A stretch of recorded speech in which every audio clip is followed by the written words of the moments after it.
Assalamualaikum warahmatullahi wabarakatuh. Alhamdulillahirobbilalamin wassalatu wassalamu wa ala alihi washabihi amma ba'du.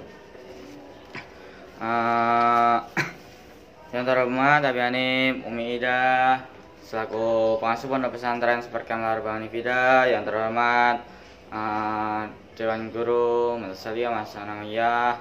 Yang terhormat segenap pengurus dan jangan lupa dengan kedua orang tua saya yang ada di rumah, yang saya banggakan, saya cintai dan saya sayangi, dan teman-teman saya yang saya sayangi. Ya, pada pertemuan pagi hari ini aku akan presentasikan tentang sejarahnya apa sih ini periodik unsur, tentang uraian materi ya. Sejarah perkembangan sistem periodik unsur itu ya. Satu, pengelompokan unsur menurut Antoine Lavoisier, yaitu pada 1769 Antoine Lavoisier menerbitkan suatu daftar unsur-unsur itu, yaitu membagi unsur itu unsur logam dan non logam, kan jadi menjadi dua ya. Pada waktu itu baru dikenal kurang lebih 33 unsur.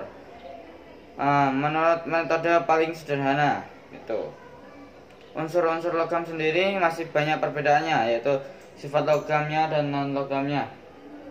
Unsur metaloid.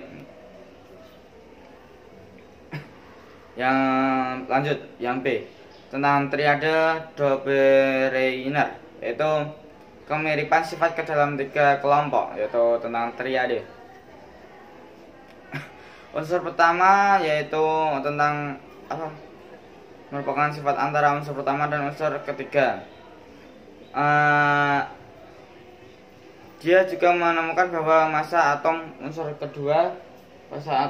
yang kedua itu rata-rata massa atom unsur pertama dan unsur ketiga. Tuh.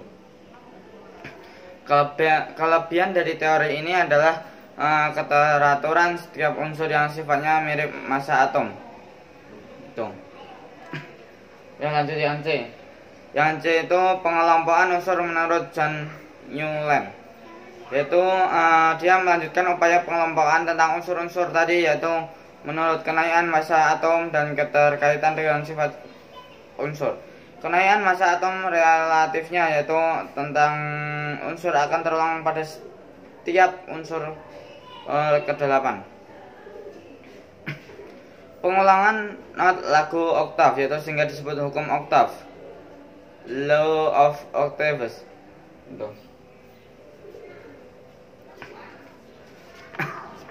Ya, lanjut tentang ini.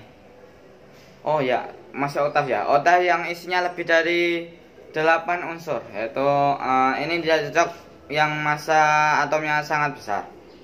Lanjut yang D. D yaitu sistem periodik Lauder-Mayer. Untuk Lauder-Mayer. Volume atom suatu unsur yang diplotkan dengan massa atom akan membentuk grafik yang berperiodik secara teratur.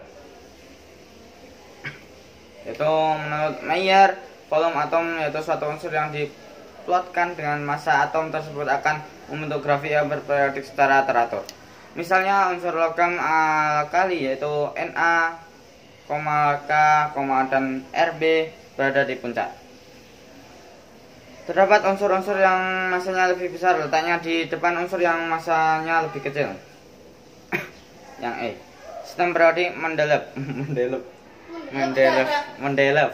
Itu menurut pengamatan terhadap 63 unsur yang sudah dikenal ketika itu menyimpulkan bahwa sifat unsur adalah fungsi periodik dan massa atom relatifnya. Jika unsur disusun menurut kenaian massa atom relatifnya, sifat tertentu akan berulang secara periodik, yaitu tentang unsur yang mempunyai kemiripan sifat dalam satu lajur vertikal dan golongan. Itu mengkosongkan beberapa tempat. Hal itu dilakukan untuk menetapkan kemiripan sifat dalam golongan. Sebagai contoh, Mendeleev menepati TSI buka kurung AR sama dengan 48 tutup kurung pada golongan 4 dan membayarkan golongan 3 kosong karena TI lebih mirip dengan C dan SI. Itu. Lanjut yang letaknya berdampingan, yaitu baik secara mendatar maupun secara tegak.